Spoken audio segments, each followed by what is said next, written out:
Buenas tardes. Muchas gracias por la invitación. Me gustaría mucho platicarles sobre cómo la construcción de la masculinidad también a un nivel cultural, global y nacional incide directamente en el tema de los feminicidios. Quiero empezar un poco también dando un contexto acerca de lo que está pasando en México en la actualidad, porque es realmente muy grave. La violencia feminicida, hablando de, no solo de la violencia de género, sino aquella que culmina con el asesinato de una mujer, va al alza, en México de manera constante, pues no se ha detenido en las últimas décadas. En México, de acuerdo con la ONU o con los cálculos que se hacen en general, se calcula que mueren asesinadas, o sea, que matan a 9 mujeres al día.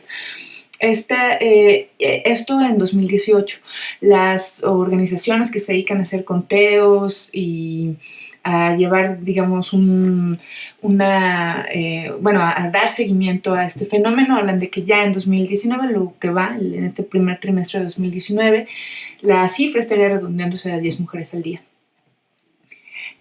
Apenas hace unos meses se alertó que México es el país donde más mujeres se matan en la región de América Latina, por encima de Brasil, que es un país que tiene muchísimos problemas y que además tiene una población muy grande, por encima que El Salvador. El Salvador es el país en donde más homicidios per cápita hay. Bueno, pues hay más que en El Salvador. En México hay más feminicidios. Entonces, sí es un tema, sí es una problemática objetivamente presente, pues, ¿no? Obviamente esto se da en un contexto de crisis de derechos humanos, de violación de derechos humanos y de violencia generalizada muy grave, ¿no? Se dice que la llamada guerra contra el narcotráfico ya terminó. La realidad es que sabemos que la violencia sigue avanzando, ¿no? Los enfrentamientos, la inseguridad y una violencia que va además como especializándose y que va perfeccionándose, ¿no? Todo el tema de los desaparecidos, de estas 2,000 fosas clandestinas que han sido contabilizadas por la prensa, estos 20,000, 40,000 desaparecidos que se dan en todo el país y los más de 100,000 muertos en la última década, ¿no? Muertos además en una situación de violencia, pues, ¿no? A esto se suma una serie de fenómenos culturales que acentúan constructos sociales de lo que debe ser una mujer y lo que debe ser un hombre, que ha colocado al país en esta crisis por el número de feminicidios. En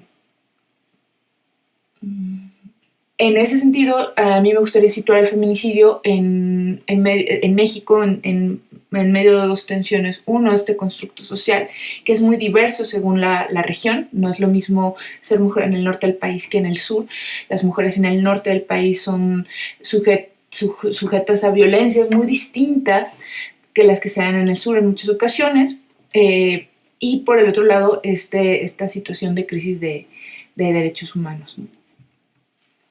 Pero lo primero, me gustaría mucho que vieran cómo es que sí existe una cultura del feminicidio a nivel global, no solo acentuada por la prensa amarillista o por aquellos productos sociales o culturales más marginados, sino desde el centro mismo de lo que nosotros llamamos cultura occidental.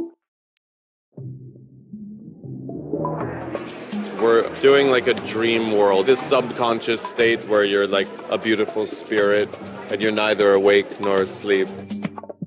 It's almost impossible to read too much into a Rodarte collection. Look at today's. The clothes were light and ethereal, but the inspiration was partially Mexican border towns, pretty dark places.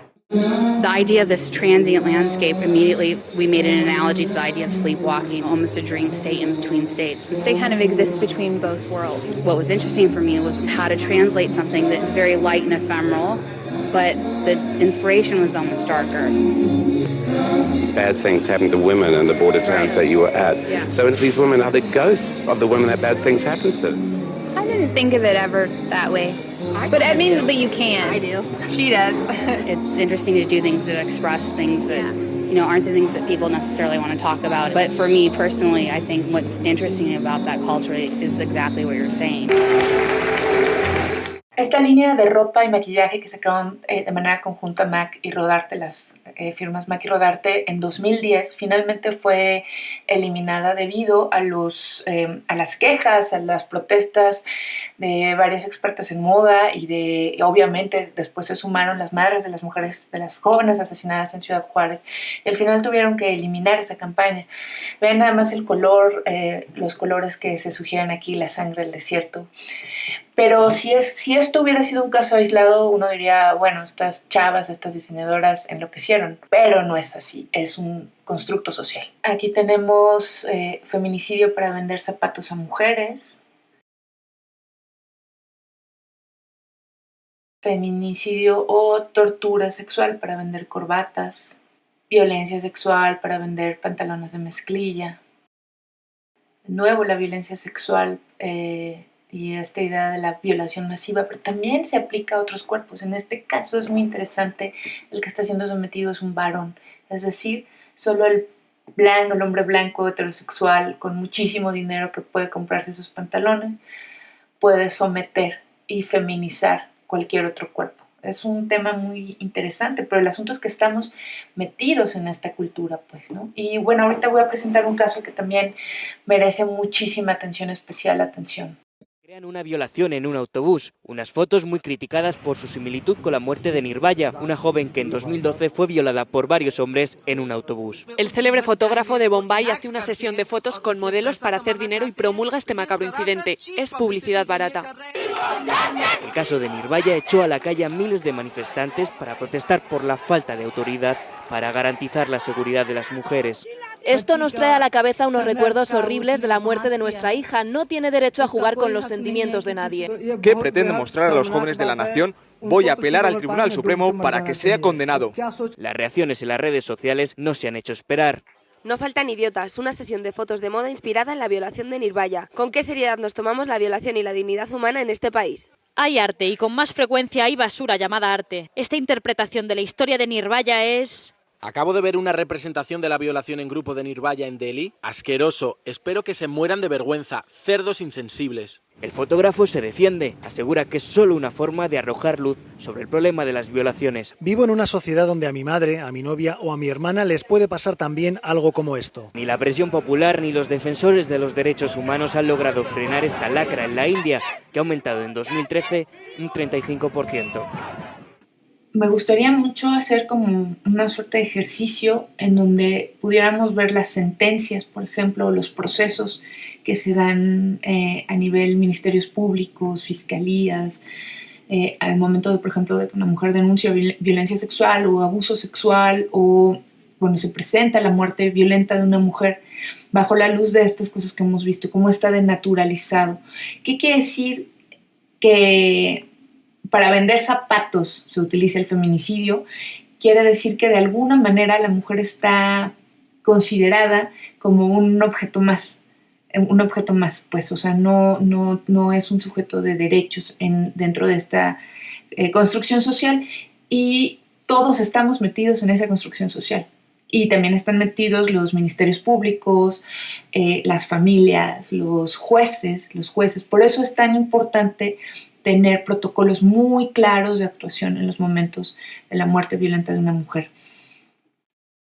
Como pueden ver, es decir, el feminicidio, la violencia feminicida, la violencia sexual es una cosa que está completamente integrada en la cultura occidental. México tiene sus particularidades, sobre todo por el tema de violencia generalizada que existe y debido a otro tipo de temas como los que mencioné al inicio, una sociedad que de alguna manera ha permitido o ha alentado el abandono de las mujeres jóvenes, que abandonen sus estudios, sus ocupaciones, que no ha tenido la visión para generar políticas públicas que mantengan a las niñas y a las adolescentes en las escuelas, que las mantengan seguras. México, insisto, creo que es un tema que se debe repetir una y otra vez, es primer lugar en abuso sexual infantil, en pornografía infantil,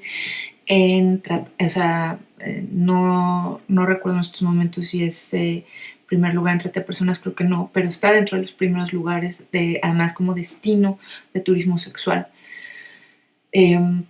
Y eso imprime una particularidades muy dolorosas, además, ¿no? Muy dolorosas para la población.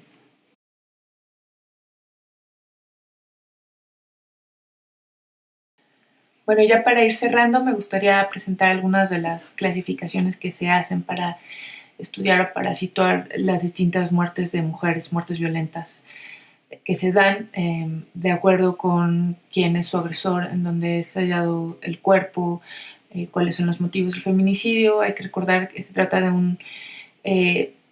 un crimen. A una mujer se le mata por el hecho de ser mujer.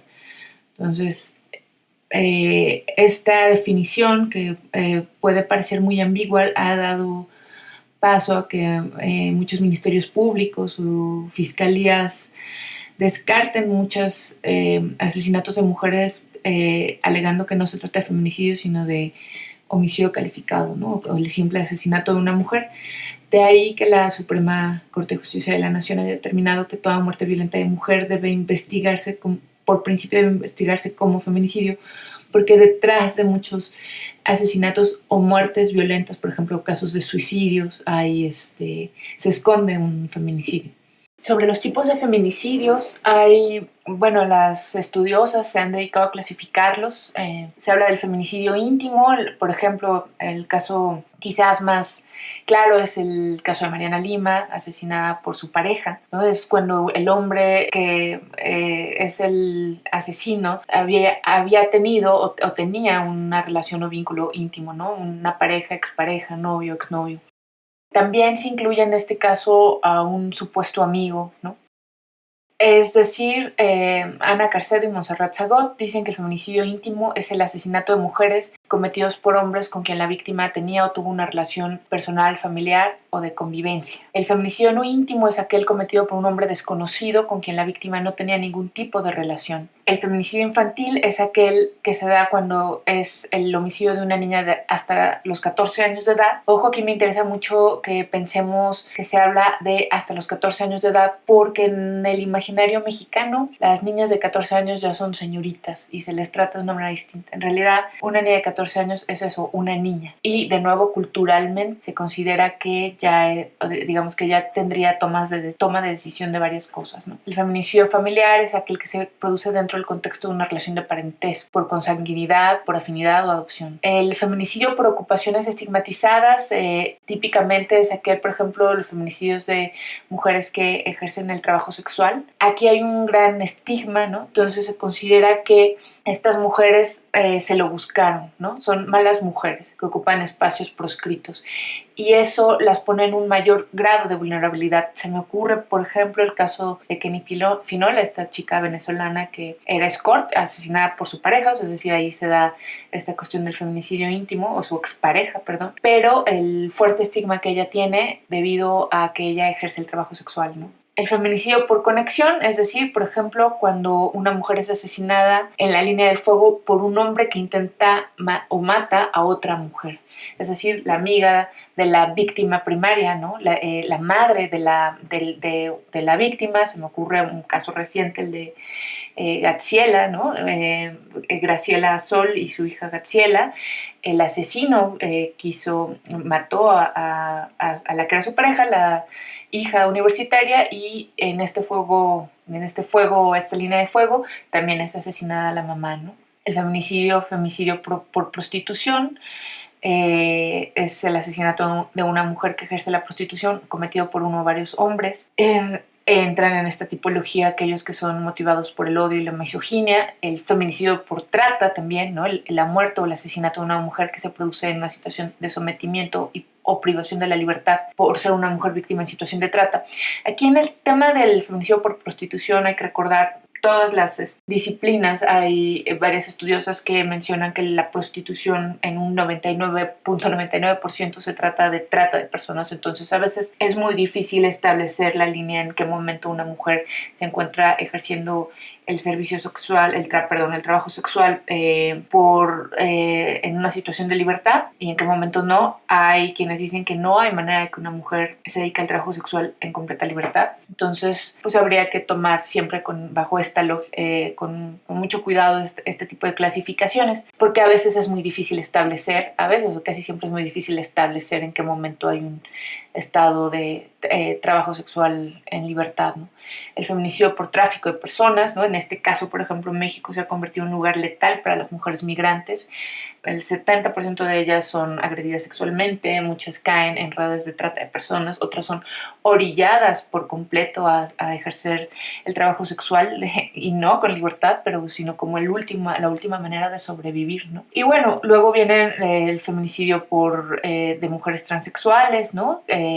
Donde también hay una gran misoginia, un rechazo a la identidad de la transexualidad, el feminicidio contra mujeres lesbianas, el feminicidio racista. Y aquí esta parte es muy importante también porque no se puede hablar de un solo feminicidio, sino que hay, de acuerdo con estas clasificaciones, hay mujeres que son más vulnerables que otras, ¿no? Entonces, cuando una mujer es no solo mujer, sino además es pobre y además es negra o indígena y además es lesbiana y además ejerce el trabajo sexual o además es víctima de trata, todas esas condiciones hacen que esa mujer esté en situación mucho más vulnerable que otras mujeres, ¿no? Entonces, esta parte es estudiar como todas estas, todo este andamiaje social muy vertical es importante para entender también los grados de vulnerabilidad y los grados de violencia a las que pueden ser sometidas las mujeres, ¿no? Y bueno, creo que como se habla del feminicidio sexual sistémico, que sería este feminicidio, ese asesinato de mujeres secuestradas, torturadas y violadas, cuyos cadáveres son arrojados en las zonas públicas, ¿no? El caso de las asesinadas de Juárez, el caso, por ejemplo, de El Río de los Remedios, considero yo, ¿no? Que tiene que ver con esta situación de grupos de criminales que por medio de este tipo de actos fortalecen sus propias relaciones sociales inequitativas de género, ¿no? Aquí sería muy interesante leer a Rita Laura Segato, ella explica mucho esta situación. Se habla también del feminicidio sexual sistémico desorganizado, donde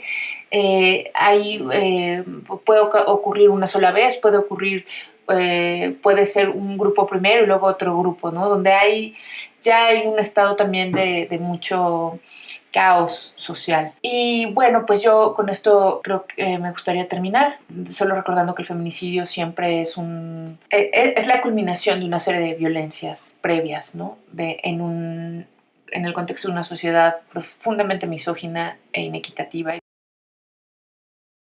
Bueno, con esto terminaría mi participación en este primer momento y pues gracias por su atención.